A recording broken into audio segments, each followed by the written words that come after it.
Muy buenos días, hermanos. Que el Señor les continúe bendiciendo a cada uno de ustedes. Que el Señor les continúe bendiciendo a cada uno de ustedes. Amén. Gracias. Necesito su ayuda en esta mañana, ya que entiendo que es mi primera vez predicando formalmente un domingo. Así que quiero que ustedes se integren conmigo, así yo me siento que estamos sentados en una sala hablando juntos y ustedes me están respondiendo. Amén. Les voy a pedir que se pongan de pie, por favor, y que juntos demos inicio presentándole a Dios este tiempo y que Él ponga palabra y que podamos salir todos edificados. Amén. Gracias, Señor, por esta mañana. Gracias porque tú en tu misericordia, Señor, nos permites reunirnos físicamente y virtualmente para adorarte y cantar juntos, Señor, renovar nuestras fuerzas y congregarnos y hacer lo que entendemos que sería lo que haríamos, Señor, allá en el cielo, Señor, adorándote y glorificándote en todo el tiempo, Señor. Te queremos pedir en esta mañana que tú estés con nosotros, nos des luz, nos ilumines y que podamos aprender y salir renovados en esta mañana. Te lo pedimos en el nombre de Jesús. Amén. Gracias. Bien, quiero que abran conmigo Efesios 4, que es el pasaje que hemos ido leyendo en estos últimos domingos. Y este domingo vamos a terminar el capítulo número 4. Vamos a analizar los versículos desde el 24 hasta el 32. Como hemos visto en la exposición pasada, estuvimos hablando de lo que es el nuevo hombre. Y cuando Pablo dice, vístanse del nuevo hombre, que son ustedes. Y está hablando, el pastor hablaba sobre esta vestimenta de gala que nosotros nos hemos vestido, que somos un nuevo hombre. Y en esta mañana, viendo los versículos que siguen, el Señor me dio esta reflexión sobre 7 hábitos que debería tener esa persona que ya se despojó del antiguo vestido y se puso este traje de gala, que es el nuevo hombre que es la vida nueva en Cristo Jesús. Y analizando este tema, lo primero que vamos a ir viendo es qué es un hábito, qué son los hábitos y cómo nosotros podemos crear nuevos hábitos o cambiar hábitos que ya nosotros teníamos anteriormente.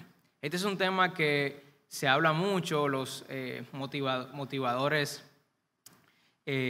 lo usan mucho en sus charlas de cómo cambiar tus hábitos, porque a la mayoría de personas se nos hace muy difícil, casi imposible. Es como subir al Pico Duarte, cambiar un hábito que ya nosotros ya tenemos años.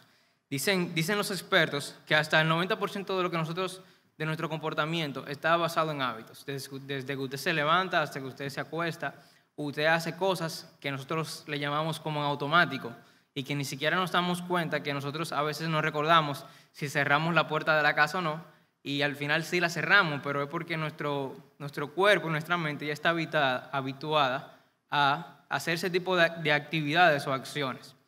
Entonces, es tan automático así lo que son los hábitos, tan mecánico que hasta nuestra mente no está 100% consciente de si nosotros realizamos esta actividad o no. Y es un asunto, como dice el pastor Bayoneda, hasta de reflejos. Cómo nosotros respondemos por reflejo a alguna cosa. Y es como nosotros estamos habituados a hacerlo. Y básicamente, esa es la idea del hábito.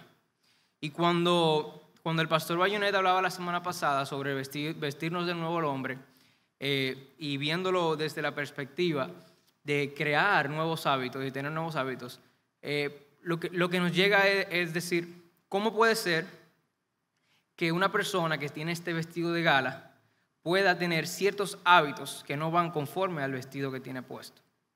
Es como usted se pone a pensar como un doctor. Un doctor, su bata blanca, limpiecita, con su, ¿cómo se llama, doctora? Con su estetoscopio, correcto, y todo bien bonito, y va y se acuesta en el piso a trabajar como un mecánico, todo sucio. no, es algo que no llega a nuestra mente, como una persona con ese vestido blanco que representa pureza, pues se tira al piso y se ensucie de grasa y de todas esas cosas. Es por esto mismo que para los cristianos hay ciertos hábitos que no van con su vestimenta. Y esos hábitos hacen que nuestra vestimenta se desgaste y se ensucie.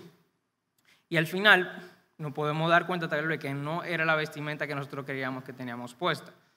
Entonces, la idea es ver estos hábitos que pudieran estar ensuciando nuestro vestido de gala y tratar de, con las mismas indicaciones que nos da Pablo, nosotros poder hacer cambios en nuestra vida para comportarnos de acuerdo a lo que nosotros estamos vestidos.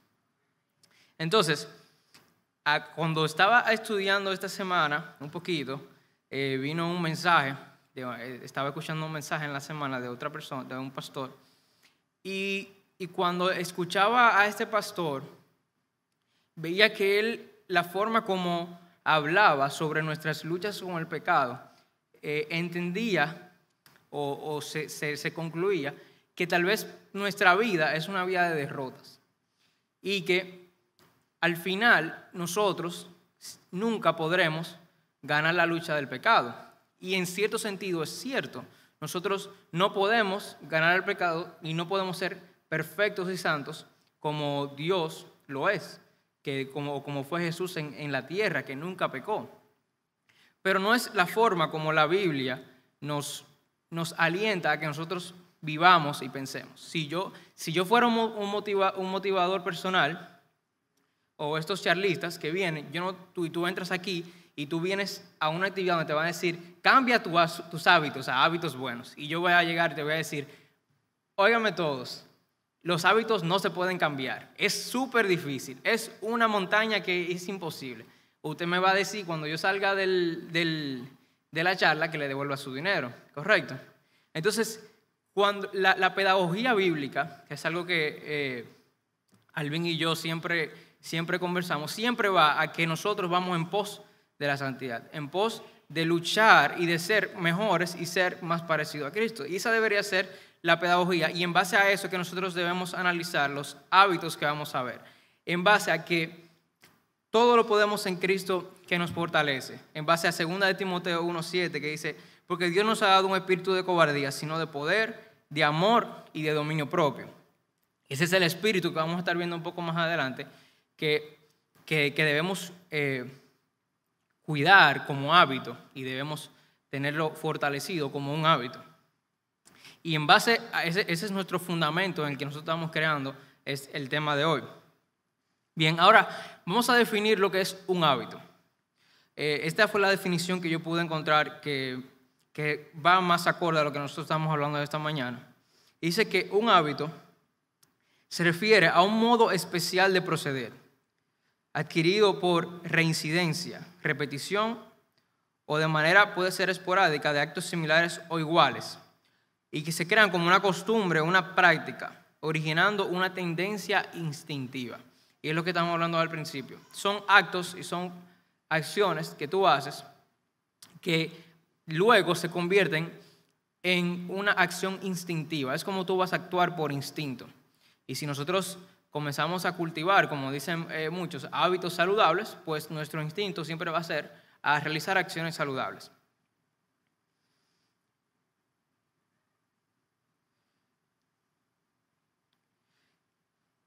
Por nuestra naturaleza pecaminosa, nuestra tendencia es a crear hábitos pecaminosos. Y estamos claros. Es por eso que nuestra lucha debe ser a nosotros comenzar a crear estos hábitos saludables, espirituales, para vivir conforme al Espíritu y no conforme a la carne, como dice Pablo. Una de las cosas que dicen los expertos en cambios de hábitos es que es imposible o prácticamente imposible cambiar un hábito por un hábito malo, por un hábito bueno, simplemente con abstención. Es decir, yo no puedo cambiar un hábito que yo tengo años haciéndolo simplemente porque voy a decir, no voy a hacer ese hábito hoy. Porque como está configurado y como se ha estudiado el cerebro, nuestro cerebro necesita ocupar esa acción con otra acción que dé el mismo sentimiento o que produzca los mismos efectos en nuestro organismo.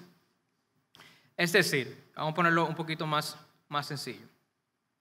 Usted tiene, por ejemplo, hay un hábito en el mundo que es el hábito de fumar. Y ese hábito de fumar negativo trae ciertas condiciones al cerebro.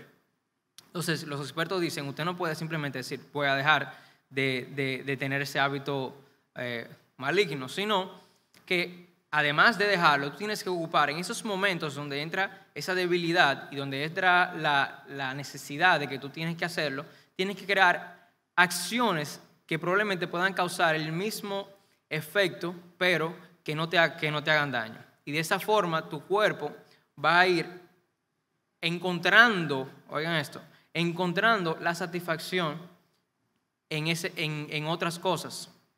Y ese dato es súper importante, porque de nosotros encontrar satisfacción en nuestra carne, en nuestros deseos pecaminosos, a encontrar satisfacción en la obediencia de Dios, y es a donde nosotros queremos llegar, ¿correcto? De tener un placer en obedecer a Dios. Y para eso, para obtener ese placer, debemos crear hábitos correctos y espirituales. Bien, quiero que vamos a leer los versículos que vamos a estudiar el día de hoy brevemente. Dice Efesios 4,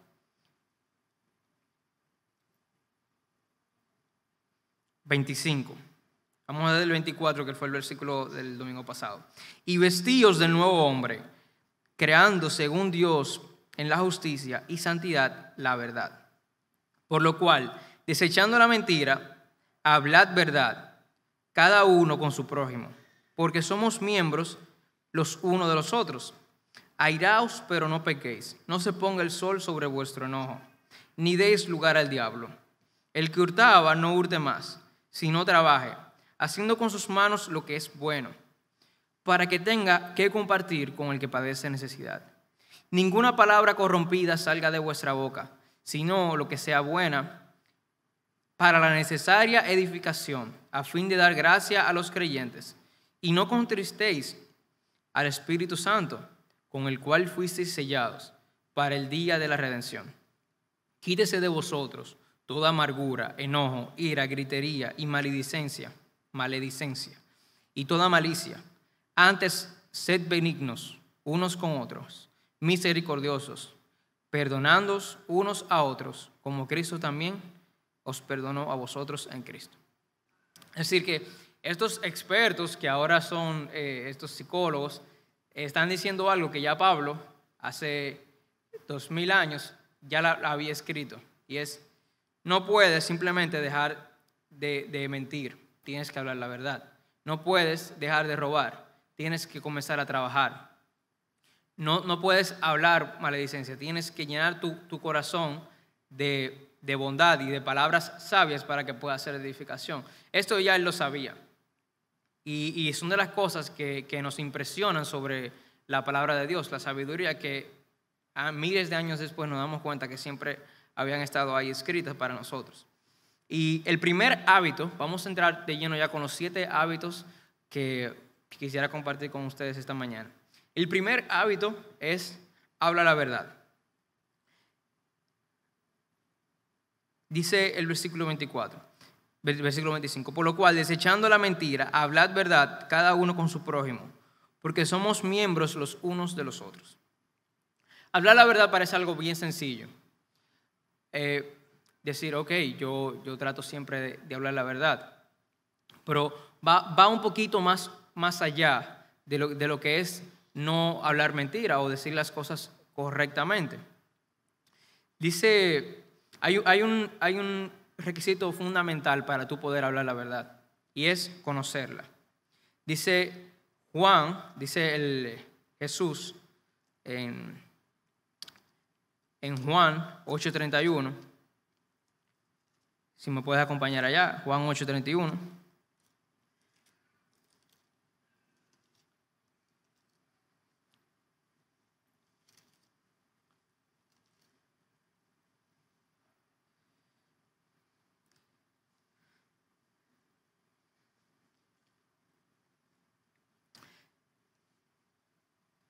Dijo Jesús entonces a los judíos que habían creído en él: si vosotros permanecéis en mí, en mi palabra, seréis verdaderamente mis discípulos, y conoceréis la verdad, y la verdad os hará libre. Cuando Jesús estaba hablando con estos judíos, se sorprendieron cuando él les dijo: ¿cómo que nosotros vamos a ser libres? Nosotros no somos esclavos, nosotros somos un linaje que no está en esclavitud. Y él le dice: tú vas a ser libre, pero no de una esclavitud física, sino de la esclavitud de la mente, y de la mente es la esclavitud del pecado. Y es por eso que nosotros, en primer lugar, antes de hablar la verdad, debemos conocer la verdad.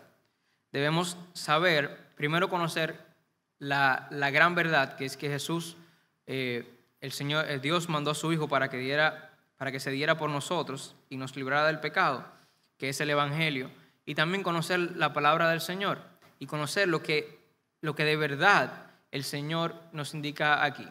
Y en ese momento, cuando tú conoces la verdad, debe ser imposible tú callarla. Tú tienes que hablarla con tus hermanos. Entonces, si tú no estás hablando esta verdad con tus hermanos, pues entonces es muy probable que tú no estás cambiando tus hábitos, simplemente te estás callando. Y es muy probable que en algún momento la mentira comience a salir de tu boca porque no estás llenando tu boca de verdad. Dice William Hendrickson en su análisis sobre estos versículos, dice que debemos ser consecuentes, que debemos hacer que nuestra vida adorne nuestra profesión. Es decir, nuestra forma de nosotros manejarnos debe adornar nuestra profesión como cristianos, y eso se mantiene conociendo la verdad y expresándola a nuestros hermanos. A veces tenemos esta impresión de que despojarse de la falsedad y hablar la verdad es lo mismo. Nosotros debemos despojarnos de la mentira, que es cuando nosotros venimos al Señor, pero debemos conocer la verdad, porque puede ser que queden cosas en nosotros que no sean correctas si nosotros lo estemos compartiendo con nuestros hermanos. Y por último, la ley del amor implica indudablemente la verdad. Si tú amas a tu hermano, tú le tienes que decir la verdad a tu hermano. Y es por eso que cuando Pablo está hablando aquí a los Efesios, que le está hablando a una iglesia así como nosotros, él está hablando: habla con tu prójimo, ya sea tu prójimo fuera de la iglesia, pero principalmente cuando los teólogos analizan esto, dicen: es a tu hermano que convive una vida cristiana contigo. Debes estar enfocado en conocer la verdad y hablarle la verdad a tu hermano. El segundo hábito es: ten control de tus emociones. Dice el versículo 26: airaos, pero no pequéis, no se ponga el sol sobre vuestro enojo, ni deis lugar al diablo, que es el versículo 27. La ira, en este caso, generalmente conocemos la ira como un estado emocional, caracterizado por sentimientos de enfado. El teólogo William Hendrickson dice que en los tiempos que vivimos se podría usar un poco más ese término que utiliza en este versículo de ira como una santa indignación. Y cuando hablamos de la ira como una emoción, la ira es una emoción como cualquier otra emoción que nosotros tenemos. No tenemos algunas emociones que nosotros usualmente sentimos, como la tristeza, la alegría, el enojo, puede ser una emoción igual. Y no necesariamente estas emociones o estos sentimientos son pecaminosos, pero sí tienen la cualidad de que si nosotros no tenemos el control de ellas, pues entonces entra el pecado. Y si nosotros la alojamos en nuestro corazón, pues entonces, como dice Pablo, damos lugar al diablo. Quiere decir que desenfrenamos este sentimiento o estas emociones hasta un nivel que ya no somos nosotros que estamos teniendo este sentimiento, sino que le dimos lugar a estas entidades satánicas y nosotros somos lo que le damos este lugar. En la Biblia hay ejemplos de esta ira santa, como vemos cuando Jesús, en Juan 2, cuando Jesús entró al templo, que fue a la Pascua, y vio que estaban mercadeando dentro de la iglesia. Vemos cómo Jesús se enoja y y entra con el látigo y refleja o expresa su enojo. Dice también que Dios mismo es una de las emociones que Dios nos presenta, que a veces no entendemos cómo es que Dios tiene esas emociones, y Dios tiene emociones también. Dice, porque la ira de Dios se revela desde el cielo contra toda impiedad e injusticia de los hombres que detienen con injusticia la verdad. Eso es Romanos 1:18. Entonces vemos que la ira per se no es mala, no es mala. Y cuando de ninguna manera Pablo está hablando aquí, señores, ustedes tienen que vivir una vida, enójense, tienen que enojarse de vez en cuando. No necesariamente es lo que está diciendo, sino lo que está diciendo es, tú te vas a enojar en algún momento por alguna situación. Y no dejes que esa ira tome control de ti. Y por eso yo lo quise ver de una manera más general. Ten control de tus emociones. No dejes que ninguna de estas emociones tomen el control en tu vida. Y esto lo podemos ver con la tristeza. La tristeza lo vemos como algo tan benigno. O sea, él está triste y lo vemos como misericordioso. Y es como debemos verlo. Pero si nosotros dejamos que la tristeza se apodere de nosotros y nos nuble la visión sobre en quién debemos confiar, pues entonces es muy posible que dentro de nosotros esté entrando el pecado a través de la tristeza, o el pecado a través de lo que entendemos que es amor, cuando tenemos una infatuación con una persona. Entonces, estas emociones que están en nuestro corazón deben estar bajo control. Eso es algo que siempre el pastor Onésimo nos dice, tener en control siempre nuestras emociones, de modo que, en primer lugar, no salgan de nuestras manos, y en segundo lugar, no demos lugar al diablo. Una de las cosas que nosotros como vestidos del nuevo hombre debemos tener en control es este balance entre amar al pecador y odiar al pecado. Es algo que a veces se nos hace muy difícil en nuestra vida cristiana, de entender que Jesús no nos llamó a odiar a los pecadores, a las personas, y que nuestra indignación debe ir siempre enfocada hacia el pecado y no hacia el pecador, porque nosotros somos pecadores igual que ellos. Lo único que nosotros conocimos de la gracia y vivimos según la gracia. Entonces, la idea con la ira, si usted se quiere airar, lo mejor que puede hacer es airarse contra sus propios pecados.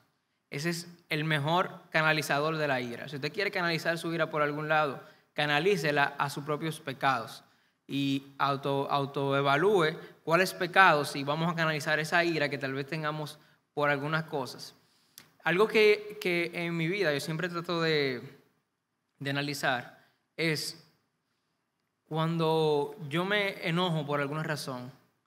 Yo pienso, yo me estoy enojando por egoísmo o por alguna causa. Y cuando yo pienso que, algo que siempre he escuchado, que nuestro mayor enojo debe ser por la causa de Jesús, porque la palabra de Dios sea malinterpretada, sea mal usada, a la gente esté jugando con las cosas de Dios. Entonces, eso debería ser, lo uso en mi vida y me funciona un poco para yo poder conocer y poner en mi justo lugar mi persona y decir, ¿por qué yo me estoy enojando? ¿Es porque tal vez las cosas no salen como yo quiero que salgan, o porque no me tratan como yo entiendo que me deben de tratar? Y yo digo, pero a Jesús lo trataron peor que a mí y él no lo merecía. Entonces, la idea es esa: pon en tu justo lugar la dimensión de quién tú eres, y yo creo que nos vamos a estar enojando un poquito menos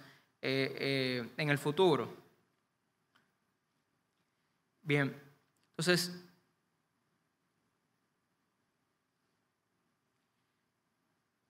conociendo bien, tener el control de nuestras emociones y basándonos en la ira, la parte número 3 es el hábito número 3. Compartir con los demás. Compartir con los demás. Ese es el hábito número 3. Es algo que Israel, en sus exposiciones, sobre la mayordomía, siempre enfatiza, y es sobre compartir lo que tú tienes con los demás. ¿Y por qué me enfoco? Vamos a leer el versículo. El que hurtaba, no hurte más, sino trabaja haciendo con sus manos lo que es bueno, para que tenga que compartir con el que padece necesidad. Muchas veces en nuestra vida nosotros decimos, mira, cuando yo comience a ganar de aquí en adelante, ya yo voy a comenzar a compartir con los demás. Yo voy a comenzar a ayudar a la gente, yo voy a comenzar a ver una obra que yo tenga que ayudar, o la gente que está en la calle lo voy a ayudar. Y eso es un error. Si usted no comienza a dar, a compartir con lo poco, cuando tenga mucho, menos va a dar. Y a veces no entendemos eso. Entonces, prepárese para recibir, suena un poco de abundancia, pero es cierto, prepárese para recibir esas grandes bendiciones compartiendo desde ahora. Comparta con alguien. Y cuando, como el pastor Bayonet dice, comienza con el fin en la mente. Tu mente, el fin es compartir con los demás. Si tú le dices, Señor, yo quiero seguir compartiendo, yo quiero seguir dándole a mis hermanos, yo quiero seguir viendo quién tiene una necesidad para yo ayudarlo, quién está peor que yo para yo poder restaurarlo con algo, con mi tiempo, con mi dinero. Entonces, si nosotros comenzamos con ese enfoque y le pedimos al Señor, y como un hábito nosotros nos levantamos cada mañana y decir, ok, yo quiero, de lo que yo tengo, de lo poco que yo administro, yo quiero ver cómo yo puedo impactar la vida de alguien. Y yo sé que el Señor va a hacer un cambio y te va a hacer que tú puedas seguir creciendo. Y algo que yo siempre comento es que cuando nosotros damos, no vamos a ser la persona más rica. Nosotros no estamos aquí para eliminar la pobreza social. Y como el Señor Jesús dijo, cuando le vertieron el perfume en sus pies, Él le dijo a sus discípulos, tranquilos, que a los pobres ustedes siempre lo van a tener entre vosotros. Entonces, cuando usted dé, usted no está dando por la otra persona, usted está dando por usted. Cuando tú le das a otra persona, primero Dios dice que al que da al pobre Jehová presta. Y a nuestro sentir nos ayuda a ser menos apegados a las cosas materiales. Entonces, libérese de eso, porque cuando usted da, usted no dice, no, pero si yo le doy estos 100 pesos a este hombre, no es que se le va a quitar la pobreza, no, pero usted va a tener un corazón más agradable a Dios. Entonces,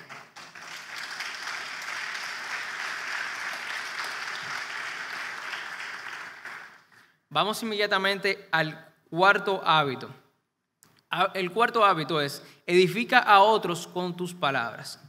Edifica a otros con tus palabras. ¿Cuándo fue la última vez que nosotros edificamos a otro con nuestras palabras?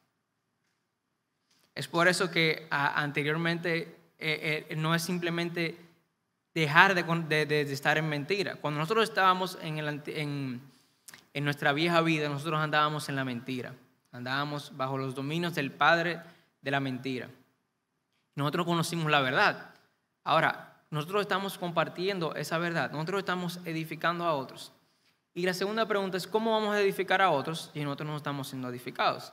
¿Cómo nosotros podemos llevar esa palabra que va a hacer que nuestro hermano pueda crecer si nosotros no estamos edificándonos y aprendiendo y decir, mira, yo aprendí esto esta semana y quiero compartirlo contigo? Yo escuché este mensaje y quiero que también te sea de edificación como fue a mí. Y si no estamos edificando a otros, es porque muy probablemente no estamos siendo edificados nosotros. Entonces, si usted no tiene un amigo, una persona, comience a compartir con los hermanos de la iglesia. Y yo entiendo que como decía Sara en una de sus lives, si usted no comparte con los hermanos de la iglesia, entonces, ¿cómo usted se va a hacer en el cielo? Porque usted no va a estar en su casa bebiéndose un café los domingos y estudiando la palabra solamente, sino que vamos a estar juntos como hermanos en la iglesia. Entonces, nosotros debemos procurar como hábito, en primer lugar, esto abarca todo esto, lo de edificar a otros. En primer lugar, edificar en nosotros mismos. En segundo lugar, buscar una persona a la que nosotros podamos edificar. Y hay hermanos que a veces me han llamado y se me han sentado, o ancianas, básicamente, y me sientan y me dicen unas palabras y tú a veces no te explicas cómo es que ellas sabían que tú necesitabas que te dijeran eso. Entonces probablemente hay alguien que está necesitando que tú le digas esas palabras y el Señor te dice aquí a través de Pablo, dice, edifica a tus hermanos, como Él le dijo a los efesios, nosotros podemos aplicarlo para nosotros. Dice, ninguna palabra corrompida salga de vuestra boca, sino la que sea buena y necesaria para edificación, a fin de dar gracia a los creyentes. O sea, dar gracia a los creyentes, la gracia que tú recibiste. Dice Colosenses 4:6, que vuestras palabras siempre sean con gracia, sazonadas con sal, para que sepáis responder a cada individuo. Dice en el mismo Efesios 4:11, y Él mismo constituyó a unos apóstoles, a otros profetas, a otros evangelistas, a otros pastores y maestros, a fin de perfeccionar a los santos para la obra del ministerio, para la edificación del cuerpo de Cristo, hasta que todos lleguemos a la unidad de la fe y del conocimiento del Hijo de Dios, a un varón perfecto a la medida de la estatura de la plenitud de Cristo. ¿Cómo nos logramos esta unidad y esta plenitud? A través de la edificación de uno a otro. Es por eso que es tan importante la reunión y que nosotros podamos congregarnos y que tengamos estas amistades especiales con hermanos que tengan la misma convicción y la misma fe que nosotros. En segundo lugar, hay un tema sobre edificarnos unos con otros y es la parte A. Dice, ninguna palabra corrompida salga de vuestra boca. Y aquí yo quiero, dentro del hábito de edificar unos a otros, es aléjate de esos ambientes tóxicos donde las palabras no son de edificación. El pastor Onésimo ayer decía en uno de sus testimonios que está hablando sobre su vida, lo pueden buscar en el Instagram de Juventud Valiente, que nos habla de cómo fue su vida y su testimonio. Y él decía, cuando una persona comenzaban a hablar cosas negativas y cosas que no edificaban, yo simplemente me paraba de ahí y me retiraba. Y no me llenaba de esas cosas negativas. Entonces, eso puede pasar en la iglesia. Porque nosotros somos personas, somos seres humanos caídos. Y cuando usted está en un ambiente donde se hablan cosas que no son de crecimiento y edificación, o usted puede, por la palabra, cambiar ese tema, o simplemente salga de esos ambientes tóxicos, ya sean en su trabajo, ya sean en la iglesia, ya sean en su centro de diversión, de lo que sea que ustedes hagan. La idea es alejarnos de eso, porque al final, si nos llenamos de eso, entonces es lo que vamos a hablar. Dice Filipenses 4:8, por lo demás, hermano, todo lo que es verdadero, todo lo honesto, todo lo justo, todo lo puro, todo lo amable, todo lo que es de buen nombre, si hay virtud alguna, si hay algo digno de alabanza, en esto pensad. La idea es esta, señores. Vamos a llenarnos de cosas edificantes para nosotros poder edificar a otros y alejarnos de los lugares donde verdaderamente las palabras no edifican. El hábito número 5 es íntegro en todo. El hábito número 5 es íntegro en todo. Dice, y no contristéis al Espíritu Santo de Dios, con el cual fuisteis sellados para el día de la redención. ¿Qué es el Espíritu Santo? El Espíritu Santo es, o se podría definir de múltiples formas, pero para nuestro caso vamos a definirlo como el que imparte vida, esa vida nueva, o el que nos imparte este nuevo traje, el nuevo hombre, y también la sostiene. Es el que hace que nuestra vida se desarrolle y llegue hasta el destino final. Así lo define Hendrickson en su comentario. Es, por tanto, el Espíritu el autor de toda virtud cristiana, de todo buen fruto. De ahí que cuando el creyente contamina su alma dando lugares a pensamientos o sugerencias engañosas de venganza, de codicia o de cualquier otra cosa, entristece al Espíritu Santo. ¿Qué quiere decir esto? Nosotros, hay pecados que están en nuestro interior, que tal vez nuestros hermanos no conocen. Estos pecados de amargura, de resentimiento, cualquier pecado que esté alojado en tu corazón, pues no deja que tal vez tu ropa por fuera se vea muy bien, pero por dentro esté sucia y se esté dañando y tú no te estés dando cuenta. A veces, no sé quién le ha pasado eso, pero creo que a muchas personas no pasa la calcoma en los muebles. No sé si se dan cuenta. Y muchas veces los muebles se ven muy bonitos por fuera y se ven geniales, pero cuando tú comienzas a verlo por dentro, tienen esta calcoma que le está haciendo por dentro. Y en algún momento, esa calcoma, entonces, ¿qué pasa? Comienza a salir y nos damos cuenta que en verdad todo el tiempo teníamos un vestido que parecía bonito, pero se estaba pudriendo por dentro. Y es por esto que Pablo motiva a los efesios a que no entristezcan al Espíritu Santo. Y eso es, procura una vida de santidad y de integridad. Integridad es lo que tú predicas con tus acciones, también tienes que vivirlo y tenerlo dentro de ti. Lo podemos definir de esa manera. Por eso, y es tan importante, ¿por qué es importante no entristecer al Espíritu Santo? En primer lugar, el Espíritu Santo no solamente nos salva, sino que nos llena de gozo y de algo muy importante, de la seguridad de la salvación. Cuando nosotros tenemos al Espíritu Santo fortalecido, pues se refleja en los demás y nos damos cuenta que hay un gozo especial en esa persona. Entonces, por eso es tan importante nosotros procurarlo. Y la segunda parte es la seguridad de la salvación. Siempre que tengamos, por eso vamos a procurar tener este Espíritu Santo fortalecido, porque ya usted va a estar tranquilo, gozoso, feliz en todo tiempo.